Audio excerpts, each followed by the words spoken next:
Alexander and the Wind-Up Mouse by Leo Lionni.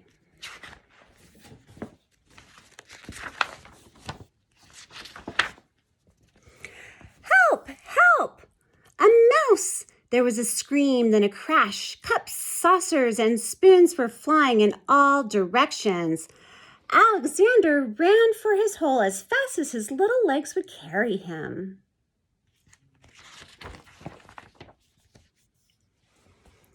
One day, when there was no one in the house, Alexander heard a squeak in Annie's room.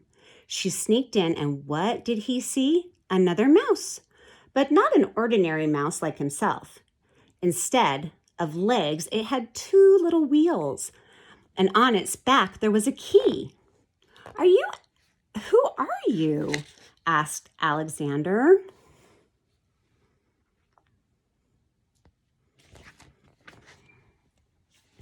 I am Willie the Wind-Up Mouse, Annie's favorite toy. They wind me to make me run around in circles. They cuddle me, and at night I sleep on a soft white pillow between the doll and the woolly teddy bear.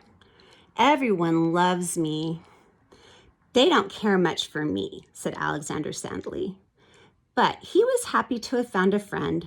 Let's go to the kitchen and look for crumbs, he said. Oh, I can't, said Willie. I can only move when they wind me. But I don't mind. Everybody loves me.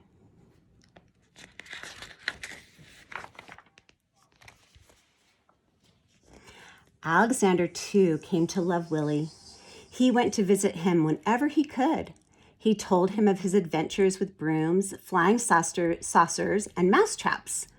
Willie talked about the penguin, the woolly bear, and mostly about Annie. The two friends spent many happy hours together.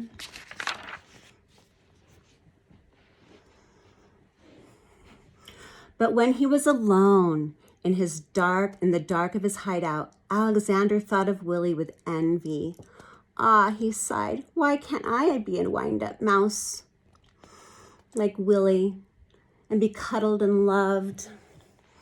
I really like this picture because you can see how the artist used collage. And right here, he used collage from pages of a book or a newspaper. So you can see the writing on the pages. And then this is a piece of crumpled up paper and then different colors. And he made Willie out of gray and darker gray paper. And on this side, it looks like it's watercolor paper that he used to cut out to make that look like a saucer. With the dark background, you can really tell that Willie's in his hideout. One day, Willie told a strange story.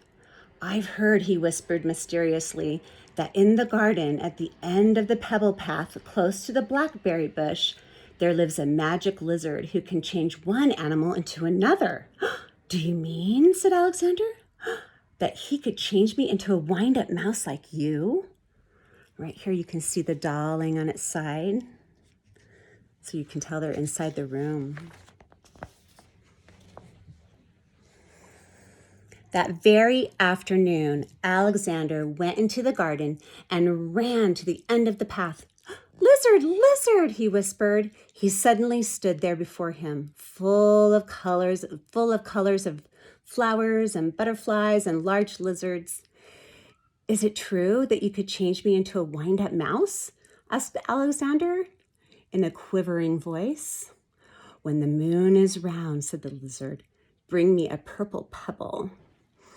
And you can see that he used kind of a watercolor, maybe with oil down here on paper to make those circles. And then for the lizard, he used sort of a tie-dye watercolor pattern and then cut the lizard out so that the lizard represented all of those colors. And then the beautiful tree. You can tell they're outside. For days and days, Alexander searched the garden for a purple pebble. In vain, he found yellow pebbles and blue pebbles and green pebbles, but not one tiny purple pebble.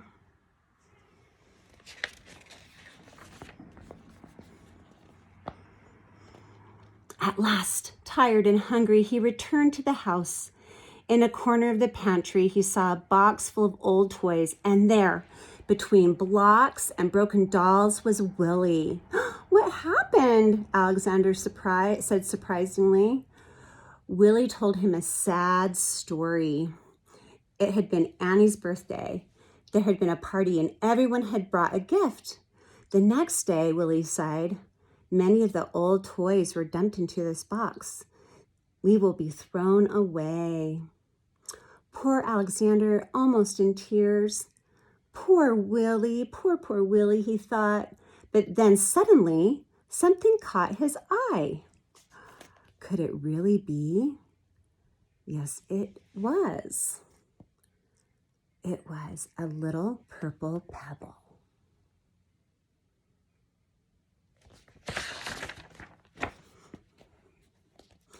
Now you can see that it's nighttime by the art that he used the black paper with the same lizard and the same pebbles and the same tree, but the colors of the leaves are different because it's night.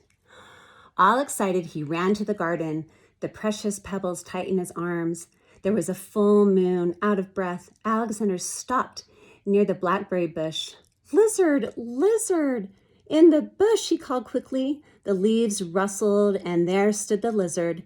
"The moon is round, the pebble found," said the lizard. "Who or what do you wish to be?" "I want to be..." Alexander stopped.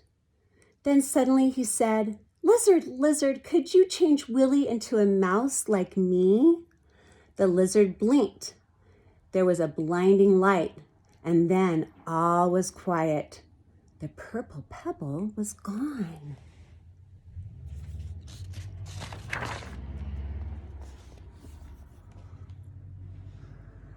Alexander ran back to the house as fast as he could.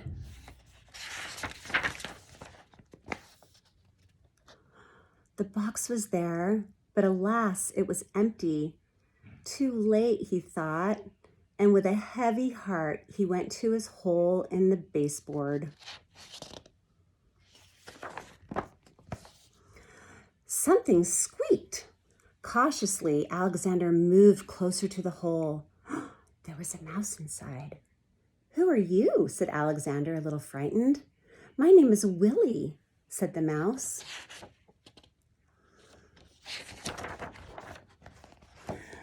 "Willie!" cried Alexander. The lizard did it." He hugged Willie, and then they ran to the garden path, and there they danced until dawn.